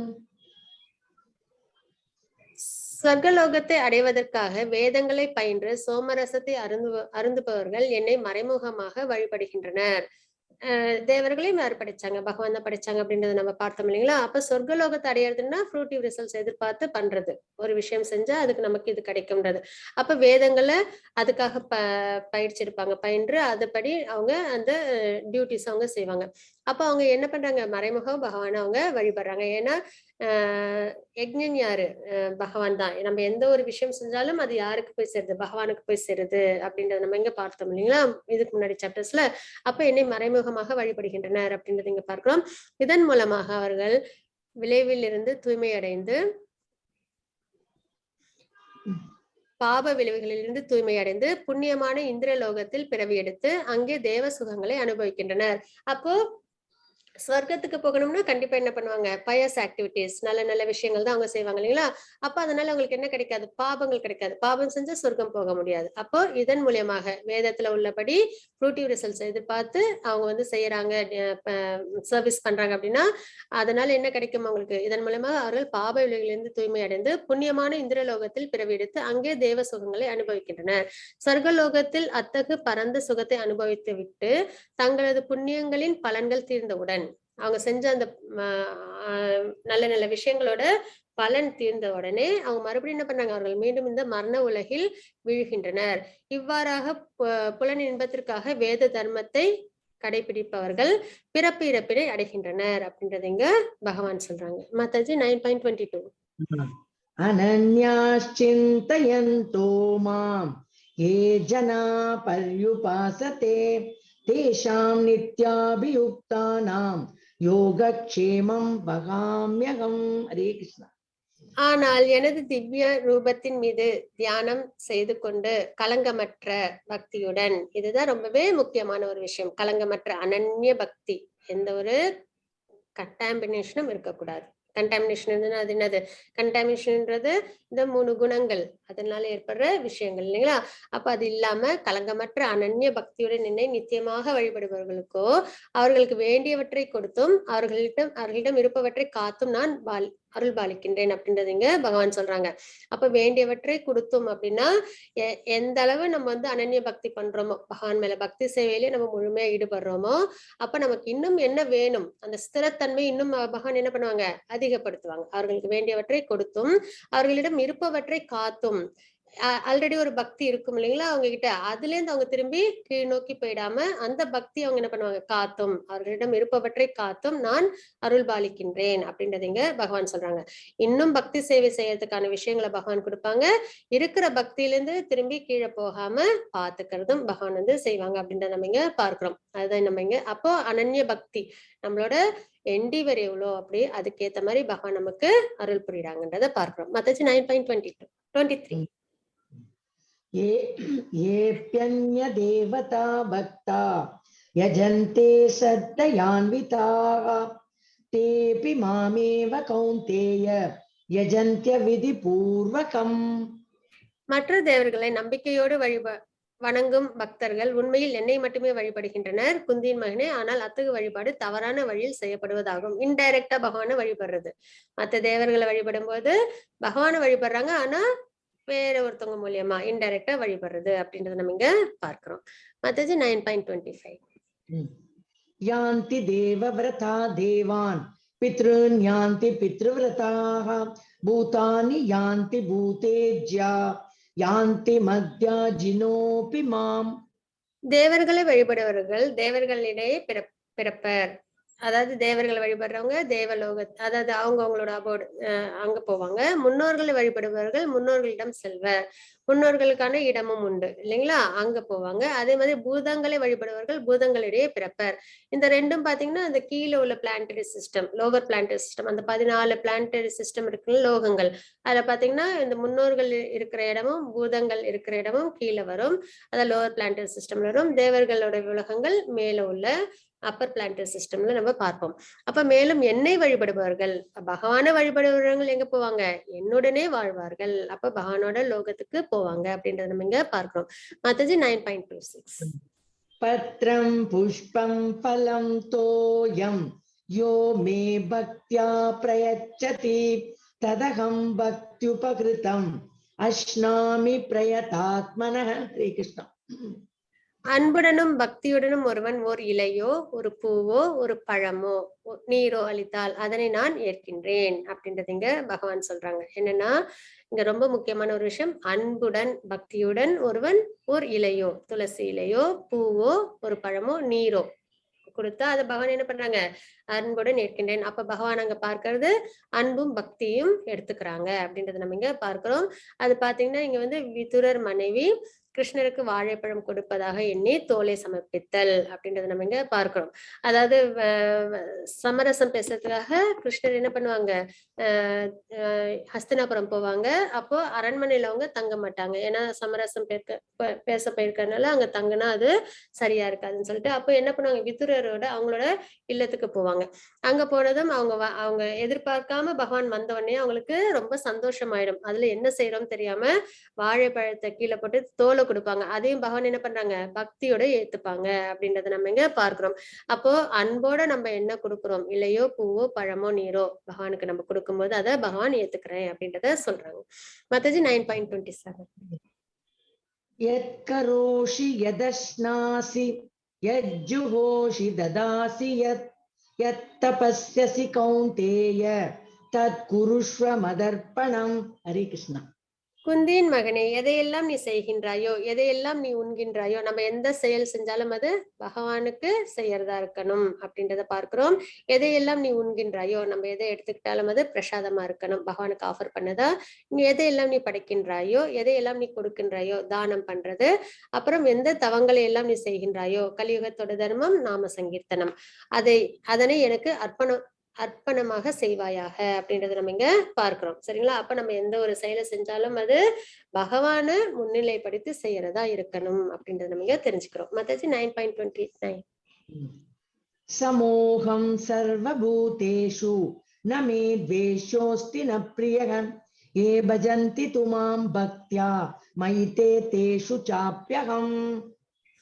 நான் யாரிடமும் பொறாமை கொள்வதோ பாரபட்சம் காட்டுவதோ இல்லை. எல்லாருக்கும் யாரு பகவான் சரிசமமா இருக்காங்க இல்லைங்களா? அவங்களோட எல்லா விஷயமும் நம்ம வெறும் ஹியூமனை மட்டும் நம்ம எடுத்துக்க கூடாது இதுல கணக்கு. லிவிங் என்டிட்டி எல்லாருக்குமே என்னது பகவான் வந்து சரிசமமா இருக்காங்க. நான் யாரிடமும் பொறாமை கொள்வதோ பாரபட்சம் காட்டுவதோ இல்லை. நான் அனைவருக்கும் சமமானவன். ஆயினும் பக்தியுடன் எனக்கு அன்பு தொண்டு புரிபவன் யாராயினும் அவன் எனக்கு நண்பன். அவன் என்னில் இருக்கின்றான், நானும் அவனுக்கு நண்பனாய் இருக்கின்றேன் அப்படின்றத நம்ம இங்க பார்க்கணும். அப்ப பக்தியின் மூலியமா நம்ம என்ன பண்ணலாம், பகவானை நம்ம அடையலாம் அப்படின்றத நம்ம தெரிஞ்சுக்கிறோம். மத்தது 9.30 अपि चेत् सुदुराचारो भजते मामनन्यभाक् साधुरेव समन्तव्यः सम्यगव्यवसितो हि सः. ஒருவன் மிகவும் மோசமான செயலை செய்தாலும் அவன் பக்தி தொண்டில் பிறழாது ஈடுபட்டிருந்தால் அவனை சாதுவாகவே கருத வேண்டும். ஏனெனில் அவன் தனது தீர்மானத்தில் திடமாக உள்ளான் அப்படின்றத நம்ம இங்க பார்க்கிறோம். இப்ப பாத்தீங்கன்னா பக்தி சேவைக்கு எல்லாரும் கொஞ்சம் கொஞ்சமா வருவோம் இல்லைங்களா? அப்ப ஆரம்ப நிலையில என்ன ஆகும் அப்படின்னு பாத்தீங்கன்னா அந்த அளவுக்கு நம்மளால கரெக்டா நம்ம செய்ய முடியாது. சரிங்களா? பக்தி தொண்டுன்றது பியூர் சத்துவ குணத்துல இருந்து பண்ண வேண்டிய ஒரு விஷயம். ஆனா ஆரம்ப நிலையில எப்படி இருக்கும்னு பாத்தீங்கன்னா நம்மளுக்கு ஒரு சில தடுமாற்றங்கள் ஏற்படும். நம்மளுக்கு ஒரு சில தவறுகள் செய்யறதுல வாய்ப்புகள் உண்டு. அது எப்படின்னா ஒரு குழந்தை நடக்க ஆரம்பிக்கும் போது ஏற்படுற தடுமாற்றம் மாதிரி. அதே மாதிரி பேச ஆரம்பிக்கும் போது அச்சரங்கள் அதால ஒழுங்கா வந்து உபயோகிக்க முடியாது இல்லைங்களா? ஆனா நல்லா பேச ஆரம்பிச்சதுக்கு அப்புறம் சிறப்பா பேசும். அதே மாதிரி நல்லா நடக்க ஆரம்பிச்சதுக்கு அப்புறம் அது நல்லபடியா அது நடக்கும் இல்லைங்களா? அதே மாதிரி பக்தி சேவையிலும் பாத்தீங்கன்னா ஆரம்பத்துல என்ன ஆகும், ஒரு சில தவறுகள் செய்யறதுக்கு வாய்ப்பு உண்டு. ஆனால் அது என்ன ஆகும் அப்படின்னு பாத்தீங்கன்னா அதுல தீவிரமா பக்தி சேவையில தீவிரமா ஈடுபட அந்த தவறுகளும் என்ன ஆயிடும் ஒரு காலகட்டத்துல பெர்ஃபெக்ஷன்ல கொண்டு வந்துடும் அப்படின்றத நம்ம இங்க பார்க்கிறோம். ஒருவன் மிகவும் மோசமான செயலை செய்தாலும் அவன் பக்தி தொண்டில் பிறராது ஈடுபட்டிருந்தால் அவனை சாதுவாகவே கருத வேண்டும். எனில் அவன் தனது தீர்மானத்தில் திடமாக உள்ளான். பக்தியில அவங்க தீர்மானமா இருக்காங்க. பக்தி செய்ய செய்ய அந்த இம்பியூரிட்டிஸ் போயிடும், நல்ல ஒரு சுத்த சத்துவ குணத்துக்கு அவங்க வந்துருவாங்க அப்படின்றத நம்ம பார்க்கிறோம். அதுக்கு ஜகாய் மதாய் அவங்களோட ஸ்டோரியும் உண்டு. அவங்க 2 பேரும் நல்ல பிராமணர்கள், உயர்ந்த பிராமண குடும்பத்துல பிறந்தவங்க. ஆனா நிறைய தவறுகள், நிறைய கெட்ட பழக்கங்களுக்கு அடிமையாயிடுறாங்க. அதனால சாஸ்திரத்தை அவங்க பின்பற்றல. ஆனா ஒரு காலகட்டத்துல என்ன ஆயிருதுன்னா நித்யானந்த பிரபு நாம சங்கீர்த்தனத்தை உபதேசித்துட்டு வரும்பொழுது என்ன பண்ணுவாங்கன்னா அவங்க பகவானோட நாமத்தை உச்சரிக்க சொல்லி சொல்லுவாங்க. ஏன்னா நாம சங்கீர்த்தனத்தை எல்லாருக்கும் பிரச்சாரம் பண்ணாங்க இல்லைங்களா, சைத்தன்ய மகாபிரபுவும் அவங்களோட அசோசியேட்ஸும். அப்போ நித்யானந்த பிரபு பலராமரோட அவதாரம். அவங்க வந்து எல்லாருக்கும் நாம சங்கீர்த்தனம் சொல்லும் போது இவங்களுக்கும் சொல்றாங்க. இவங்க தன்னிலையில இல்லைங்களா? அப்ப என்ன பண்ணிடுறாங்க அவங்கள கல்லால அடிச்சிடுறாங்க. அடிச்ச உடனே அவங்களுக்கு என்ன ரத்தம் வந்துடுது. இதை பார்த்தோன்னே பகவான் என்ன பண்றாங்க, சுதர்சனத்தை எடுத்து அவங்கள வதம் பண்ண போறாங்க. அப்போ பகவான் சொல்றாங்க நம்ம இங்க என்னது இது நாம சங்கீர்த்தனத்தை கொடுக்கறதுக்காக வந்திருக்கோம், பக்தி எப்படி பண்றதுன்னு பகவான் எல்லாருக்கும் சொல்றதுக்காக நம்ம இங்க வந்திருக்கோம். ஏன்னா சைத்தன்ய மகாபிரபு பகவானோட அவதாரமே. அப்போ அந்த மாதிரி இடத்துல நம்ம ஆயுதத்தை உபயோகிக்க கூடாது, மன்னிச்சு விட்டுருங்க அப்படின்னு சொல்லி சொல்லுவாங்க. உடனே சைத்தன்ய மகாபிரபுவும் அவங்கள மன்னிப்பாங்க. அதெல்லாம் பார்த்த உடனே அவங்களுக்கும் என்ன ஆயிடும், அவங்க ரியலைஸ் பண்ணிடுவாங்க. அப்புறம் பக்தி சேவையில அவங்க ஈடுபடுவாங்க அப்படின்றத பார்க்கிறோம். அப்போ ஆரம்ப நிலையில கொஞ்சம் தடுமாற்றம் இருந்தாலும் பிறகு அவங்க என்ன பண்ணிடுறாங்க, அதுல பெர்ஃபெக்ஷனுக்கு அவங்க வந்துடுறாங்க அப்படின்றத பார்க்கிறோம். இன்னொரு விஷயம், பகவான் எப்பயுமே தன்னோட டிவோட்டிஸ் கொண்டுன்னா என்ன பண்ணிடுவாங்க, அவங்களால தாங்கிக்கவே முடியாது அப்படின்றத நம்ம பார்க்கணும். அப்ப நம்மளும் என்ன பண்ணணும், நல்ல டிவோட்டிஸா நம்மளும் இருக்கணும் அப்படின்றத நம்ம தெரிஞ்சுக்கிறோம். மத்தாஜி 9.31 क्षिप्रं भवति धर्मात्मा शश्वच्छान्तिं निगच्छति कौन्तेय प्रतिजानीहि न मे भक्तः प्रणश्यति. அவன் வெகு விரைவில் தர்மாத்மாவாகி நித்தியமான அமைதியை அடைகின்றான். நித்தியமான அமைதி பக்தியில மட்டும்தான் கிடைக்கும். குந்தியின் மகனே, எனது பக்தன் என்றும் அழிவதில்லை என்பதை தைரியமாக அறிவிப்பாயாக அப்படின்றதுங்க பகவான் சொல்றாங்க. அப்போ ஒரு சில இடத்துல தடுமாற்றங்கள் இருந்தாலும் என்ன பண்ணிடுவாங்க, பெர்ஃபெக்ஷனுக்கு வந்துருவாங்க. அதுக்கப்புறம் அந்த மாதிரி உள்ள பக்தன் என்னைக்குமே அழிய மாட்டான் அப்படின்றத பகவான் வந்து இங்க சொல்றாங்க. மத்தாஜி 9.32 मां हि पार्थ व्यपाश्रित्य येऽपि स्युः पापयोनयः स्त्रियो वैश्यास्तथा शूद्रास् तेऽपि यान्ति परां गतिम्. பிரித்தாவின் மகனே, பெண்கள், வைஷ்யர்கள், சூத்திரர்கள் என கீழ்குலத்தை சார்ந்தவர்கள் யாராக இருந்தாலும் என்னிடம் சரணம் அடைபவர்கள் பரமகதியை அடைய முடியும். அதாவது பக்தி சேவை பண்றதுக்கு இவங்க தான் உயர்ந்தவங்க தான் வரணும், இவங்க வரக்கூடாது அப்படின்ற எந்த பாரபட்சமும் கிடையாது. லிவிங் என்டிட்டியா இருந்தாலே பக்தி தொண்டு பண்ணணும் அப்படின்றதுதான், பக்தி தொண்டு பண்ணி பகவானை அடைய முடியும் அப்படின்றத நம்ம இங்க பார்க்கிறோம். மத்தாஜி 9.34 मन्मना भव मद्भक्तो मध्याजी मां नमस्कुरु மாமே வைஷ்யசி யுக்தைவம் ஆத்மானம் மத்பராயண. ஓம் தத் சதிதி ஸ்ரீமத் பகவத் கீதாசு உபனிஷத்சு பிரம்ம வித்யாயாம் யோக சாஸ்திரே ஸ்ரீ கிருஷ்ணார்ஜுன சம்வாதே ராஜவித்யா ராஜகுக்ய யோகோ நாம நவமோத்யாய. சர்வம் கிருஷ்ணார்ப்பணமஸ்து. ஹரே கிருஷ்ணா. ஹரே கிருஷ்ணா மாதாஜி. ஹரே கிருஷ்ண மாதாஜி. தேங்க்யூ மாதாஜி. ஹரே கிருஷ்ணா. இப்ப 9.34 ஸ்லோகத்துல என்ன சொல்லியிருக்காங்க பகவான் பார்க்கலாம். உனது மனத்தை எப்பொழுதும் என்னை பற்றி சிந்திப்பதில் ஈடுபடுத்தி. திரும்ப திரும்ப பகவான் வந்து என்ன சொல்லுவாங்க, மனதை எப்பொழுதும் என்னை பற்றி சிந்திப்பதில் ஈடுபடுத்தி. ஏன்னா அது என்ன பண்ணிடும், எல்லாத்துக்கும் ஆசைப்படும் இல்லைங்களா. நிறைய விஷயங்கள் ஆசைப்பட அன்லிமிட்டெட் ஆசை, அன்லிமிட்டெட். அதுக்கப்புறம் வந்து செயல்களை செய்வோம், அதுக்கப்புறம் கர்ம பந்தத்துல ஈடுபட்டுருவோம். அதனால்தான் மனத்தை எப்பொழுதும் என்னை பற்றி சிந்திப்பதில் ஈடுபடுத்தி. அதை நம்ம எப்பயும் நம்ம என்ன பண்ணணும், கரெக்டா கொஞ்சம் ஒரு குழந்தை மாதிரி அதை என்ன பண்ணணும்னா கரெக்டா நம்ம அதை ஹேண்டில் பண்ணணும். அப்ப பக்தி தொண்டில் நம்ம கொண்டு வரணும். எனது பக்தனாகி எனக்கு வந்தனை செய்து என்னை வழிபடுவாயாக. இவ்வாறாக என்னில் முழுமையாக லயித்து நிச்சயமாக நீ என்னிடம் வருவாய். யார் ஒருத்தங்க இந்த மாதிரி இருக்காங்களோ பகவானுக்கு, பகவான் மேல மனதை நிலைநிறுத்தி பக்தனாகி வந்தனை பகவானுக்கு வர்ஷிப் பண்ணி நம்ம வந்து இருக்கிறோமோ, பகவான் மேலே லயித்து இருக்கோமோ, அவங்க எப்படி என்ன அடைவாங்க, அவங்க நிச்சயமாக பகவானை அடைவார்கள் அப்படின்னு நம்ம இங்க பார்க்கணும். நிச்சயமாக நீ என்னிடம் வருவாய் அப்படின்றத சொல்லியிருக்காங்க. வாஞ்சாகல்பதருபஸ்ய கிருபா சிந்து பையவச்ச பதிதானம் பாவனி வைஷ்ணவ நமः. அனந்த கோடி வைஷ்ணவ திக்ஜே ஸ்ரீல பிரபாத் கி ஜெய். ஹரே கிருஷ்ணா.